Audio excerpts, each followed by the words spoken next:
జాంబవత్ సుగ్రీవ హనుమచ్చత్రుఘ్న భరత లక్ష్మణ సీతా సమేత శ్రీరామచంద్ర పరబ్రహ్మణే నమో నమః. శ్రీ హనుమతే ఆంజనేయాయ రామదూతాయ నమో నమః. శ్రీ సీతారామ ఆంజనేయమయమైన ఈ సభా సదస్సుకు సవినీయ నమస్సులు సమర్పణ చేసుకుంటూ, అంజనాదేవి తపస్సు కేసరి యొక్క మాటను అనుసరించే చేసింది. ఆ తపస్సు చేసినప్పుడు జరిగినటువంటి అంశాన్ని చెప్తున్నారు ఇక్కడ. కేసరి యొక్క పత్ని ఈమె. ఆ కేసరి అనుజ్ఞ ఇచ్చాడు, తపస్సు చేయు, దివ్యమైన సంతానం కలగాలి అని చెప్పినప్పుడు ఏ విధంగా తేజస్సునిచ్చాడు, అందులోకి ప్రవేశింపజేశాడు అనే దాన్ని చాలా చక్కగా తెలియజేస్తుంది శాస్త్రం. మొట్టమొదట శివుని యొక్క తేజస్సు పార్వతీదేవి గర్భంలో ప్రవేశించింది అన్నారు ఇక్కడ. దీనికి మరొక పురాణంలో ఒక వృత్తాంతం ఉన్నది. ఇవి లౌకిక దృష్టితో చూడడానికి లేదు. ఎందుకంటే శివుడు అంటే పరమేశ్వరుడు, ఆయన శక్తి. ఇది సర్వజీవుల్లో ఉంది, సర్వ జంతువుల్లో ఉంటుంది, సర్వపక్షుల్లో ఉంటుంది. ఇదే ఉత్కృష్టము, ఇది నికృష్టమని చెప్పలేము. భగవంతుడు సర్వత్రా వ్యాపించున్నాడు, సమం సర్వేషు భూతేషు అన్నట్లు. అలా ఒకసారి ఒక లీలకై శివపార్వతులు వానర రూపం స్వీకరించారట. అప్పుడు శివుని యొక్క తేజస్సు పార్వతీదేవి గర్భంలో ప్రవేశించింది.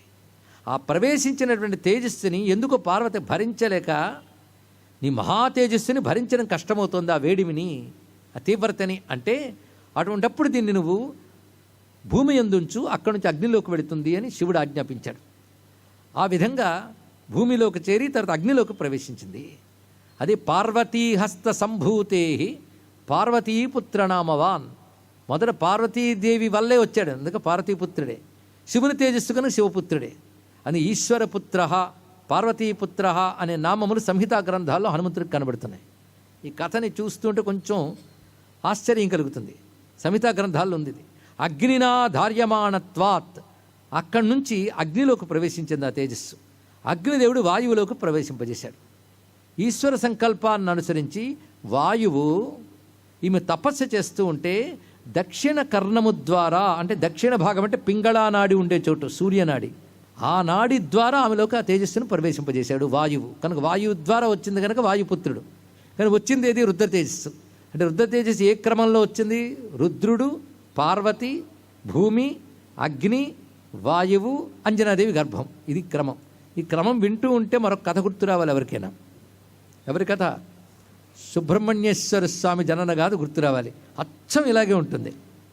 ఈ మాటకు వస్తే సుబ్రహ్మణ్యుడికి హనుమంతుడికి ఏదో సంబంధం ఉందన్నమాట అని తెలుస్తుంది ఇక్కడ. అందుకే బ్రహ్మచారి అని పూజించేటువంటి దేవతల్లో సుబ్రహ్మణ్యుడు, గణపతి, హనుమంతుడు, వీరు ముగ్గురిని, వీటిని దేవతాతత్వముల అన్వయములు అంటారండి. ఒకే లక్షణము కలిగిన దేవతాతత్వములు చూడాలి.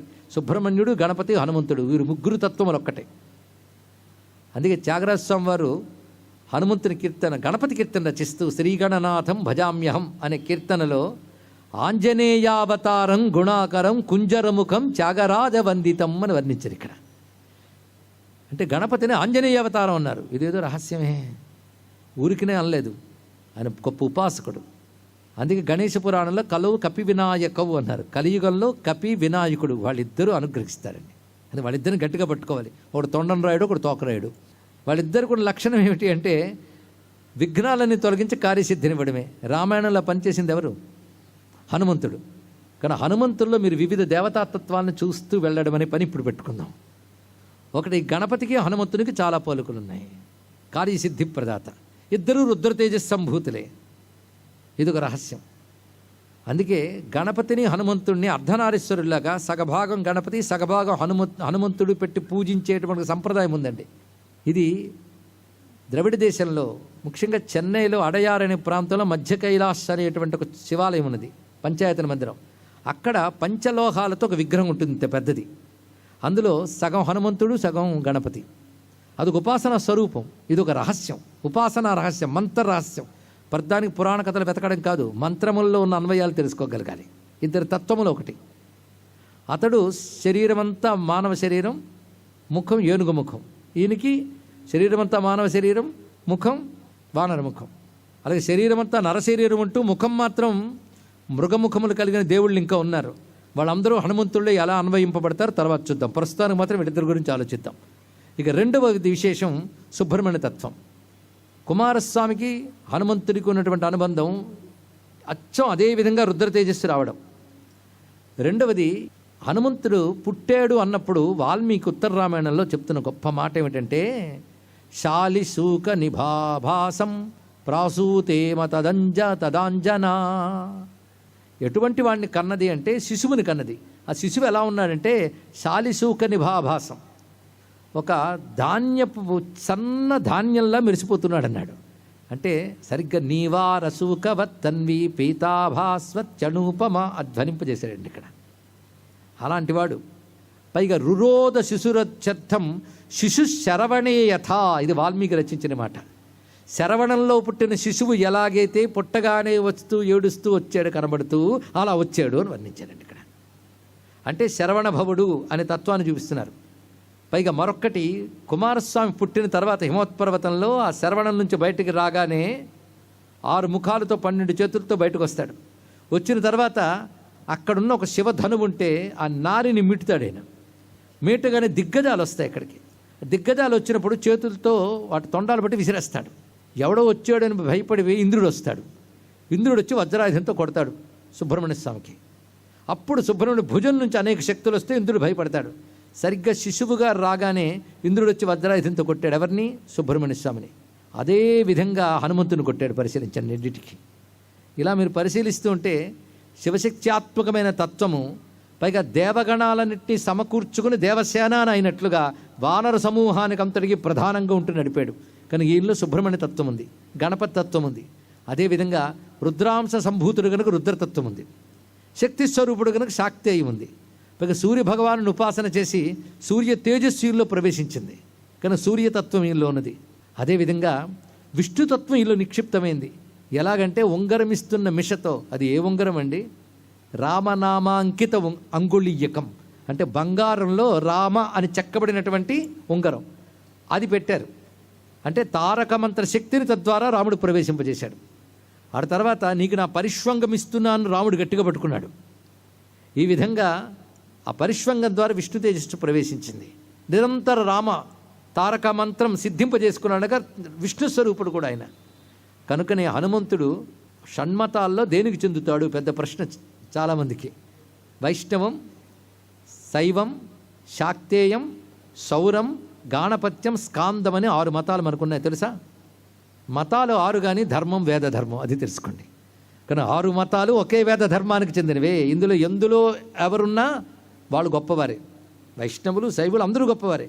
వాళ్ళకి ఒక్కటి తెలియాలి, వైష్ణవులుగానే ఉండండి, శైవులుగానే ఉండండి. కానీ విష్ణు రూపంలో వారు, శివరూపంలో వీరు ఒకే పరతత్వాన్ని ఆరాధిస్తున్నారని స్పృహ కలిగి ఉండాలి. అది వేదధర్మం యొక్క పట్టు. కనుక శైవ వైష్ణవాలని కొమ్మలైతే వేదధర్మం వృక్షం. అన్ని కొమ్మలు ఒకే వృక్షానివి, అన్ని కొమ్మలకి ఒకే వృక్ష ఫలం లభిస్తుంది. ఇది తెలుసుకుంటే ఎవరు ఎందులో ఉంటారో లోతు వాళ్ళకి తెలుస్తుంది. కనుక వారు అందులో ఉండాలి, ఇంకొక దాన్ని ఏమీ అనరాదు. ఇది తెలుసుకోవాల్సిన అంశం. ఇప్పుడు హనుమంతుడిని శైవంలో పెడతామా, వైష్ణవంలో పెడతామా? రామ్ భక్తుడు కనుక వైష్ణవులు వదలరాయన్ని చక్కగా పెట్టుకుంటారు, రామ్ భక్తుడిగా గౌరవిస్తారు. అని శివాంశ సంభూతుడు కనుక శైవులు వదలరు. శివుణ్ణి ఎప్పుడైతే తీసుకున్నారో అమ్మవారిని వదలు. గణపతి, కుమారస్వామి అందరూ అన్వయింపబడ్డారు. ఇంకా సూర్యుడు, అంటే హిందూ మతంలో 6 సూర్యుడినే పరదైవంగా ఉపాసించే సౌరమతం, మాఘమాసం మొదలైంది కూడా మనకి. ఆ సూర్యుడికి ఈయనంటే చాలా ఇష్టం. విద్యలు ఇవ్వడమే కాదు, తేజస్సునిచ్చాడు. ఇంకొక రహస్యం ఉంది. మారుతి అని వచ్చింది కనుక ఆయన మరుద్గణములు అనగా వాయువు. మారుతి అంటే వాయుపుత్రుడు మారుతి. ఊరికన వాయుపుత్రుడు అని చెప్పడం కాదు, వాయువు అంటే ఏమిటో వేదంలో తెలుస్తుంది. త్వమేవ ప్రత్యక్షం బ్రహ్మాసి నమస్తే వాయు అంటున్నాం ఇక్కడ. పవన పావనోనిల పవన విష్ణుస్వరూపుడు అని చెప్తున్నాం. అది వాయువు అంటే సామాన్యం కాదండి. ఆయనకి అనేక రూపాలు ఉన్నాయి. అందులో మారుతి అనే పేరంటే మరుద్గణముల స్వరూపం. మరుద్గణములు అంటే 7 ఉంటాయి ప్రధానంగా. మరుద్గణములు వాయుగణములు, అవి ప్రాణశక్తులు నిలుపుతాయి ప్రతివారిలో. అంటే విశ్వమంతా మరుద్గణములు వ్యాపించుంటాయి. ఇవి మొత్తం 7 ప్రధానం. ఒక్కొక్క దానిలో మళ్ళీ 7 ఉంటాయి. అంటే 49 మంది మరుద్గణములు. ఈ మరుద్గణముల శక్తి అంతా విశేషమైనటువంటిది. ఇది సూర్యమండలంలో మనకు ఉంటుంది ఇక్కడ. కానీ సూర్యమండలాంతర్గతమైనటువంటి మరుద్గణముల స్వరూపుడు గనక ఈయన మరుద్గణపతి మారుతి అయ్యాడు ఇక్కడ. ఆ స్వరూపం ఆయన. ఇది ఒక రహస్యమైన అంశం అండి. అంటే ఆదిత్య ఉపాసనలో భాగంగానే హనుమతి ఉపాసన ఉంటుంది. విష్ణు ఉపాసన, శైవ ఉపాసన అంతా ఆదిత్య ఉపాసనలోనే ఉంటుంది. ఇందులో సందేహమేం లేదు. దానికి చెప్పాలంటే మళ్ళీ ఆదిత్య ఉదయం అవుతుంది, ప్రస్తుతానికి పక్కన పెడదాం. అంటే సూర్యుడికి హనుమంతుడికి ఉన్న అనుబంధం చెప్తున్నాం ఇక్కడ. సుబ్రహ్మణ్యుడికి హనుమంతుడికి చెప్పుకున్నాం. అంటే షణ్మతాలలో ఎటువైపోయినా హనుమంతుని పెట్టుకోవచ్చు, ఎవడూ కాదని లేనివాడు. అందుకే శైవులైన, వైష్ణవులైన, శాక్తేయులైన, గాణపత్యులైన, సౌరులైన, స్కాందమతస్థులైనా కూడా మావాడు అని తీసుకోదగ్గ దైవం హనుమంతుడు గనక ఆయన షణ్మత సమన్వయ స్వరూపము కనుక ఈయనలో విష్ణు తేజస్సు అన్నీ ఉన్నాయి. అందుకు హనుమంతుని యొక్క స్వరూపంలో ఇది తెలుసుకోవాలి. మొత్తానికి శిశు శరవణేయధా అనేటువంటి విషయం చెప్తూ ఉన్నది ప్రత్యేకంగా వాల్మీకి రామాయణంలో ఉన్నది. శరవణములో శిశువు వలె కలిగాడు హనుమంతుడు. మరొకటి, హనుమంతుడు కలిగినప్పుడు ఎలా ఉన్నాడు అంటే చిన్నవాడుగా వచ్చాడు, కానీ స్వరూపం ఆశ్చర్యం. హనుమంతుడు పుట్టుకే ఆశ్చర్యం. ఇలాంటి జన్మ ఎక్కడ కనబడదు. పుట్టుకలోనే ఒక ఆశ్చర్యం కనబడుతుంది. పుట్టుకతోనే ఆయన సర్వాలంకారములతో యజ్ఞోపవీతంతో సహా కలిగేటండి. ఇక్కడ ఇది వింటూ ఉంటే ప్రజాపతిర్యత్ సహజం పురస్తాత్ మంత్రం గుర్తొస్తుంది. యజ్ఞోపవీతం పరమం పవిత్రం ప్రజాపతిర్ యత్ సహజం పురస్తాత్. ప్రజాపతికి సహజము అంటే ఆయన కలగడంతోనే యజ్ఞోపవీతంతో వచ్చాడు. ఈయన అలాగే ఉద్భవించాడని వాల్మీకి వర్ణించాడు. ఆ స్వరూపం ఎలా ఉన్నదో వర్ణిస్తున్నాడు. ఉత్తర రామచరిత్రని అద్భుత కావ్యంగా అందించిన కంకంటి పాపరాజు. ఆ బాల హనుమంతుడు ఎంత అందంగా ఉన్నాడు చూడండి.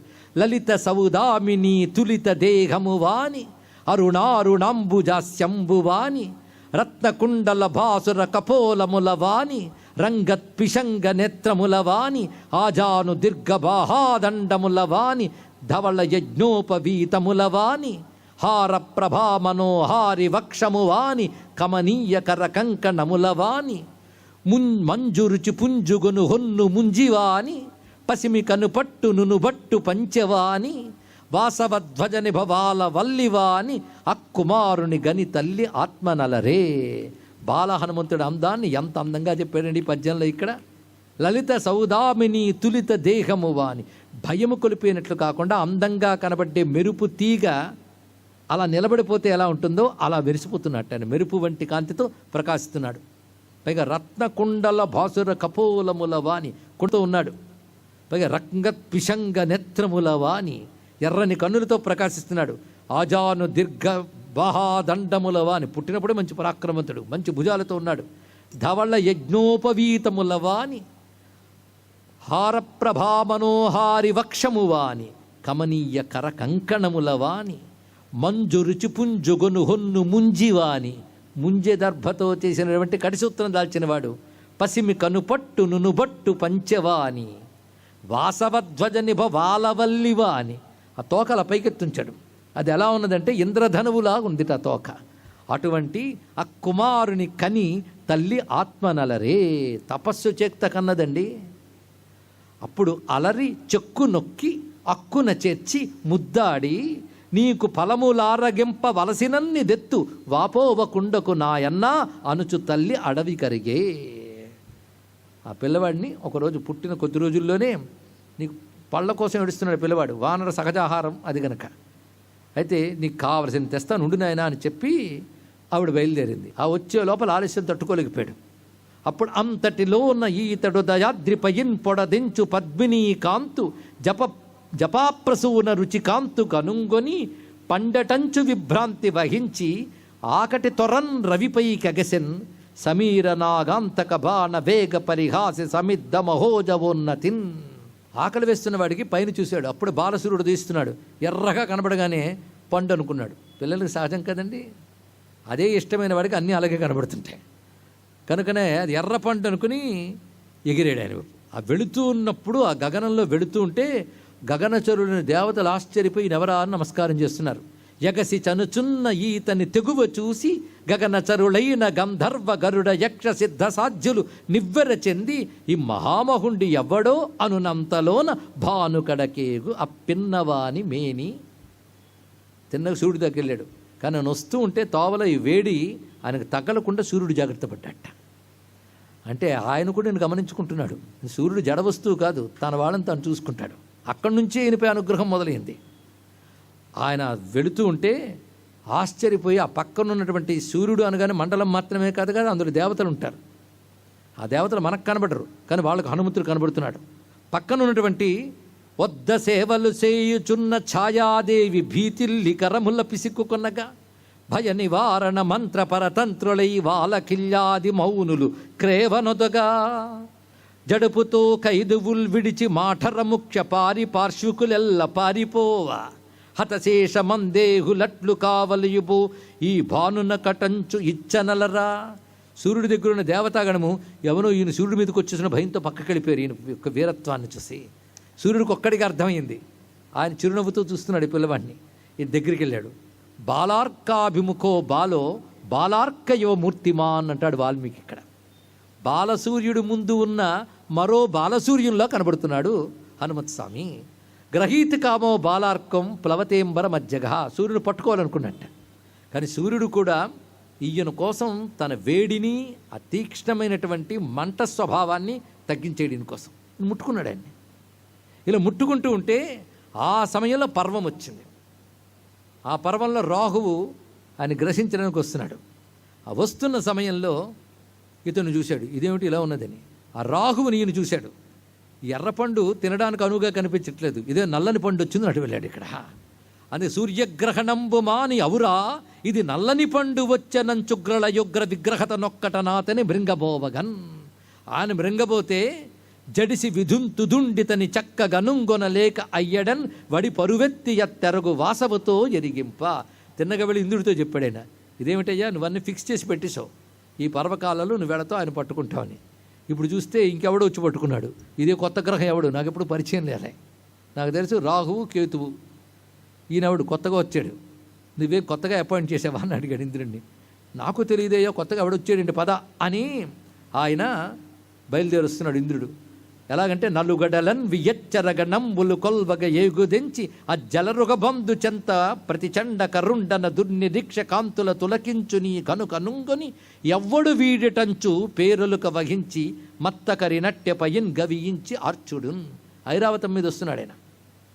ఐరావతం మీద అప్సర్వ గణమరచే దేవగణమరచే సేవించబడుతూ ఇంద్రుడు వస్తూ ఉంటే ఆ తెల్లని ఐరావతాన్ని చూసి ఇదేదో తెల్ల పండును దాని మీదకి వెళ్ళాడు ఆయన.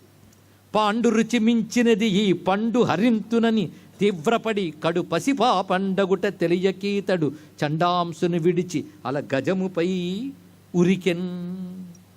ఇక్కడ ఒక్కటి, చిన్నపిల్లాడు కదండి, సూర్యుని చూసి పండు అనుకున్నాడు. బాలుడు కదా అంటే బాలుడు కనుక పండు అనుకున్నాడు, కానీ బాలుడని ఎగరగలడండి ఎవడైనా?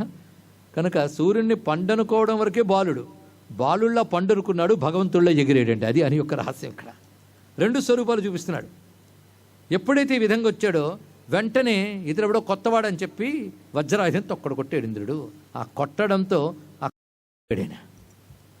ఆ పడడం ఎడమ ఉగ్గ మీద కొట్టాడు. అలా పడిపోయి తెలివి తప్పాడు, కాసేపు మూర్చిపోయాడు పడ్డం వల్ల. అప్పుడు వాయుదేవుడికి విషయం తెలిసింది, మా అబ్బాయికి ఇంత పని చేస్తాడా అని చెప్పి తిన్నగా వచ్చి తన పని ఆపేశాడు ఆయన. ఇక్కడ సూర్యుడు ఎప్పుడైతే వాయువు ఎప్పుడైతే పని ఆపేశాడో స్తంభించిపోయింది ప్రపంచమంతా. దేవతల వల్ల ఏదైనా అవకరం ఏర్పడితే సవరించవలసిన బాధ్యత ఒక ఆయనకు ఉంది, బ్రహ్మదేవుడికి. ఆయన వెంటనే వచ్చి అక్కడికి చేరుకుని, ఏమిటయ్యా నువ్వు చేస్తున్న పని అన్నాడు సమీరుడితో, అంటే వాయుదేవుడితో. పైగా ఏంటి ఈ పిల్లవాడు ఎంత చక్కనివాడు, నువ్వు అనవసరంగా ఈ పిల్లవాడు ఏదో అయిపోయిందనుకుని నువ్విప్పుడు పెద్ద సమ్మె చేసి నీ పని విరమించడం బాగలేదు. వాయువధికుండు సకల దేవతలలోన వాయువాధారమఖిల జీవంబులకును వాయువే బలంబు ప్రాణాది వాయులీల వాయువే చరించుచుండు ఈ కాయములను. వాయు ఉపాసన అనేది ఒక ప్రత్యేకమైన ఉన్నదండి. దేవతలందరూ విష్ణు స్వరూపులే. అలా తెలిసి దేవతలను ఆరాధన చేయగలిగితే విష్ణువు సంతోషిస్తాడు. అందుకే నమస్తే వాయో అని వైష్ణవులైన శైవులైన అంటారు, పరమాత్మ యొక్క స్వరూపం అది ఇక్కడ. అందుకు పైగా వాయువుని ఆధారం చేసుకునే ప్రాణ ఉపాసన ఇత్యాదులు ఉన్నాయి. యోగశాస్త్రంలో అంత ప్రధానమైనటువంటి వాడు. అందుకు వాయుతత్వం ఇక్కడ గొప్పగా చెప్తున్నారు. ఆయన లేకున్న శవప్రాయంబయ్యుండు జగము పరతెండిక వాయువు ప్రార్థింపుదమని తోయిజే సంభవుడు వారితో చనుదించన్. అక్కడికి వచ్చి రాగానే ఇంద్రుడు మన బ్రహ్మదేవుడు రాగానే వాయుదేవుడు నమస్కారం చేసి పక్కన నిలబడ్డాడు. వెంటనే అని ఆ పిల్లాన్ని తీసుకున్నాడండి.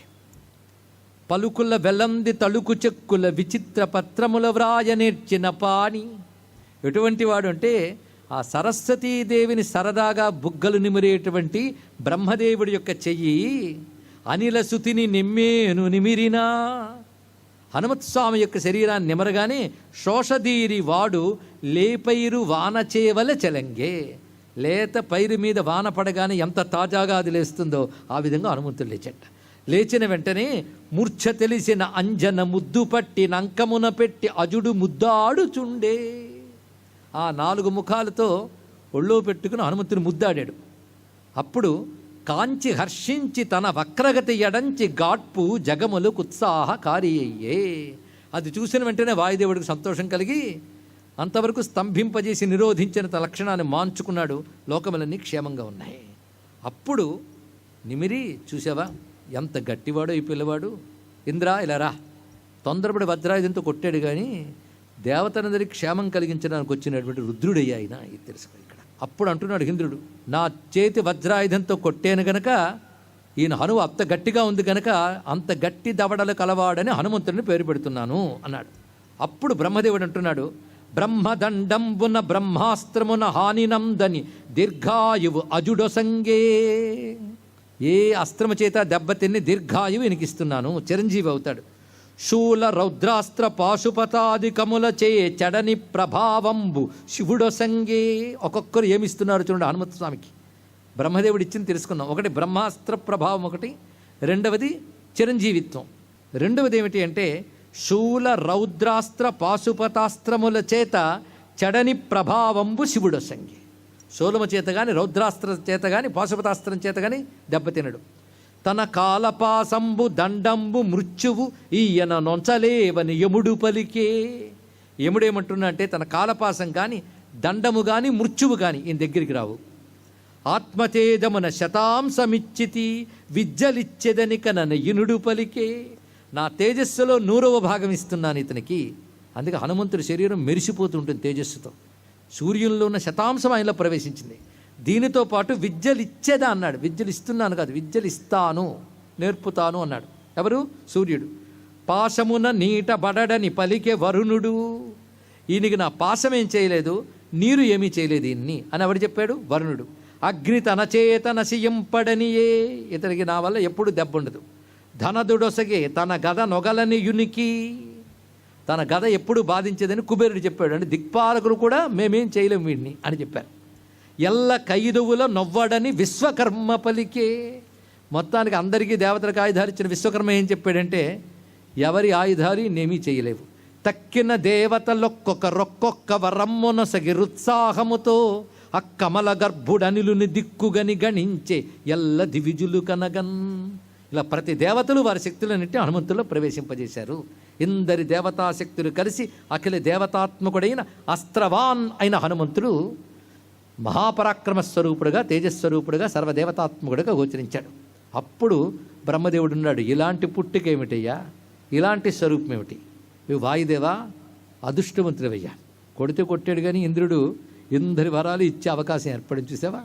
సమీర నీ కుమారుడు గ్రశౌర్య ధైర్య ధుర్యుడ ప్రమేయ శక్తి రామ కార్య భార్యమూని రావణ జమిత్ర భీకర ప్రతాపుడై చరించులేద సాధ్యమీ జగంబులందు వీని కంచు పల్కిపోయినన్.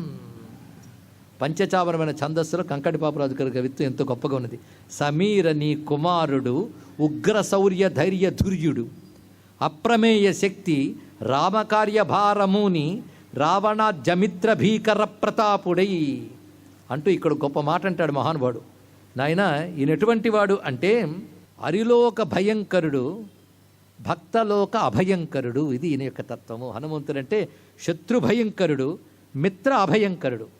కానీ మిత్రుడికి అభయంకరుడు అంటే ఆయనపై సద్భావం కలిగిన వారందరికీ అభయంకరుడు, దుర్భావం కలిగిన రాక్షసులకి భయంకరుడు. కానీ హనుమంతుడు భయంకర అభయంకర 2 స్వరూపములు కనివాడు అంటూ వైరాగ్య మహిమకి వడుగు నివాసంబు వినయంబునకు ఈతడు ఉనికి పట్టు. మంచి పద్యాలు ఇచ్చాడు హనుమంతుడి మీదైన.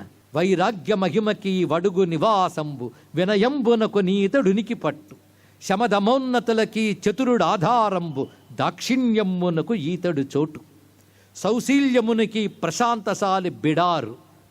ఇవన్నీ తెలుగు పదాలు. తెలుగు పదాలు అనగా తెలుగు వారికి అర్థం కానివి అని ఒక నిర్వచనం ఉన్నది ఇక్కడ.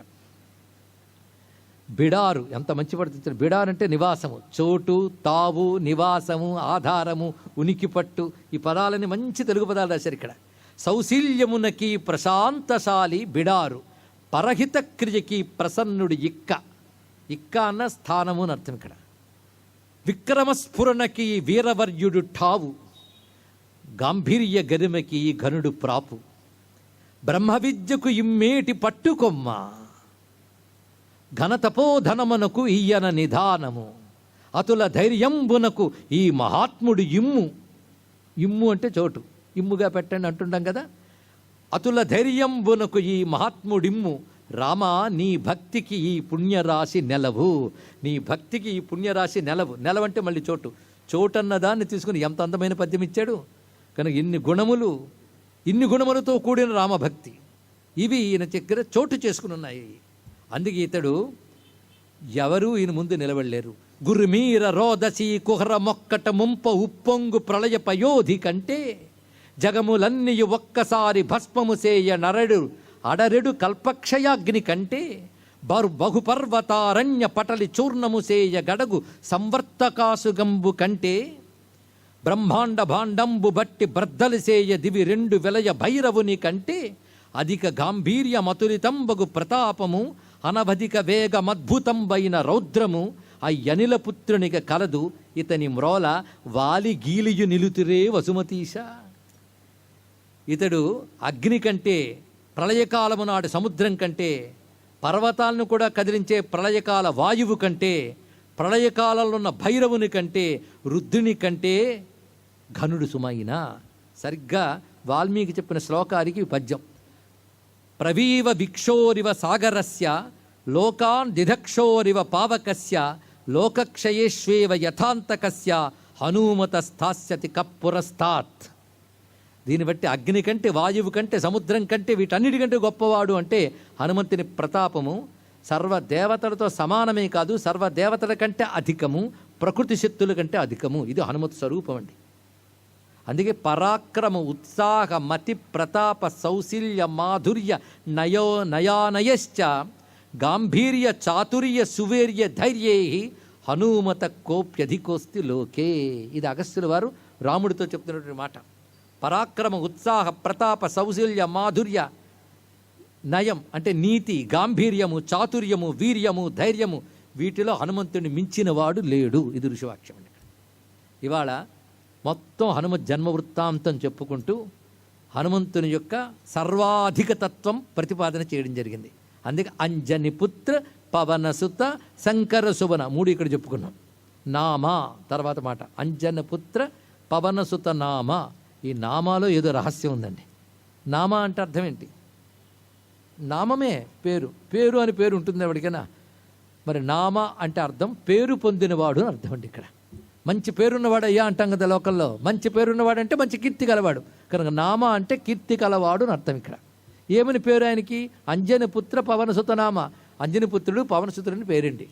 ఆ చెప్పడంలో చమత్కారం ఏంటంటే అంజని పుత్రుడు పవనసుతుడు అనిపించుకుంటున్నాడు కానీ ఈయన ఒకరి గర్భంలోంచి వచ్చేవాడు కాడు, వీటన్నిటికంటే అధికుడు అని చెప్పడం కోసం నామ అనే మాట అంత చమత్కారంగా వేశాడు తులసీదాస్. అంజని పుత్రుడు పవనసుతుడు పేరు పొందాడంతే. ఎలాగంటే కౌసల్య దశరథుడు తనయుడు రాముడని పేరు, అంతేగాని కౌసల్య దశరథుడు తనయుడు కాడు, పరమాత్మ సాక్షాత్. వాళ్ళను అనుగ్రహించడం కోసం రూపంతో వచ్చాడు. అలాగే సాక్షాత్ రుద్రుడే వాళ్ళకి ఆ విధంగా కీర్తినివ్వడం కోసం వచ్చాడు. అది నామ. ఇంకొకటి నామ అంటే పేరు పొందినవాడు. 2 అర్థాలు చెప్పుకున్నామా?